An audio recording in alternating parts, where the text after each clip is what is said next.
රසම රස ප්‍රෝන්ස් කරි එකක් හදමු.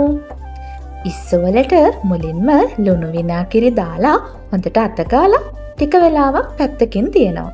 ඉඟුරු සුදුලුණු එනසල් ඒ හැමදේම හොඳින් පිරිසිදු කරලා අරගෙන මිරිස් ගලේ හොඳට අඹර ගන්නවා.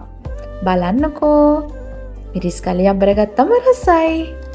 ඊට පස්සේ ලුණු අමු මිරිස් අපිට අවශ්‍ය කරන ඒ දේවල් කපලා අපි ලස්සනට පැත්තකින් තියාගන්නවා. ඒ හැමදේම මේ විදියට පිළිවෙලට තියාගත්තම අපිට හරිම ලේසියි. ඊට පස්සේ මම මේ පොල් ටික ගා ගන්නයි ලෑස්ති වෙන්නේ. වෙනදට නම් මේ වැඩේට උදව් කරන්න අපේ ගෙදර 3 දෙනෙක්ම ඉන්නවා. ඒත් අද යාලා 3 දෙනාම නැහැ.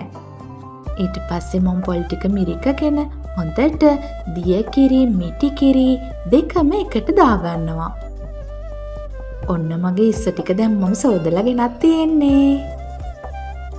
මම ඒකට ගම්මිරිස් කුඩු, කහ කුඩු, ඊගාවට ලුණු කුඩු ඒ තුනම දාලා හොඳට අතගා ගන්නවා. එතකොට ගොඩාක් රසයි. ඊට පස්සේ තෙල් ටිකක් ලිපේ තියලා ඒක හොඳට රත් වුණාට පස්සේ හොඳට රත් වෙන්න ඕනේ. ඊට පස්සේ ඉඟුරු සුදුලුණු එනසාල් අපි තලා ගත්තේ ඒ ටික රත් වුණු තෙලට දානවා. කරපිංචන් දාන්න ඕනේ. මංගාව රම්පේ තිබුණේ නෑ. ඒ නිසා මම රම්පේ දැම්මේ නෑ. කුරුඳු පොතුයි, ලූණුයි, ගොරකයි මම තෙලටම දැම්මා. ඊට පස්සේ අමු මිරිස් ටිකක් දාලා ඒක රන්වන් පාට වෙනකම් බැදුනට පස්සේ මම මිරිස් කුඩු ටිකක් දැම්මේ. මිරිස් කුඩු ටික බැදිලා සුවඳ එනකොට මම ඉස්සෝ ටික දාලා කලවම් කරා.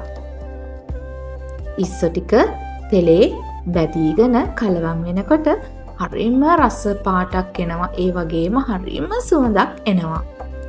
ඉස්සෝ ටික තැඹිලි පාට වේගෙන එනකොට පොල් කිරි දාලා ටිකක් කලවම් කරලා හොඳට පොල් කිරෙන් ඉස්සෝ ටික තැම්බෙන්න අපි වෙලාව හදලා දෙන්න ඕනේ.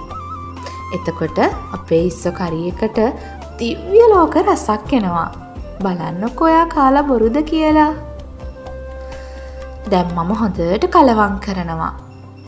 ඉතින් ඔන්න දැන් අපේ ඉස්සවලට දාපු කිරි එක නටාගෙනයි එන්නේ. පලාතම සුවඳයි. ඔන්න ඉතින් දැන් ඉස්සෝ ටික චුට්ටක් කිරෙන් තැම්බෙනකම් මම මේ යන්නේ මොනව කඩන්නද? මේ තියෙන්නේ මුරුංගා.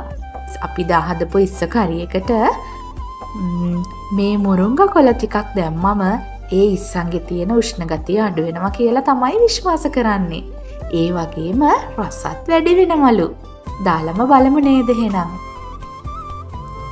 ඔන්න ඉතින් මම ගිහිල්ලා කඩන් ආව මුරුංගා කොළ ටික මේ විදියට දාලා ඉක්මනින්ම මම මේක බා ගන්නවා.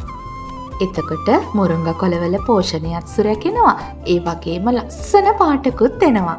බලන්නකෝ අපේ ප්‍රෝන්ස් කරි එකේ ලස්සන. ඉතින් ඔයාලත් අනිවාර්යෙන්ම හදලා බලන්නම ඕනේ. මේක ගෑවිච්ච තැන කන්න පුළුවන් රසම රස ප්‍රෝන්ස් කරි එකක්. හදලා බලලා රසයිද කියලා වීඩියෝ එක යටින් කමෙන්ට් එකක් දාන්නත් අමතක කරන්න එපා. හොඳයි. ඉතින් රසම රස ප්‍රෝන්ස් කරි එක හැදුවා වගේම ඊට පස්සේ අපි කෑම උයපු තැනත් මේ වගේම නීට් එකට තියාගන්නයි අපි පුරුදු වෙන්න ඕනේ. ගිහින් එන්නම්.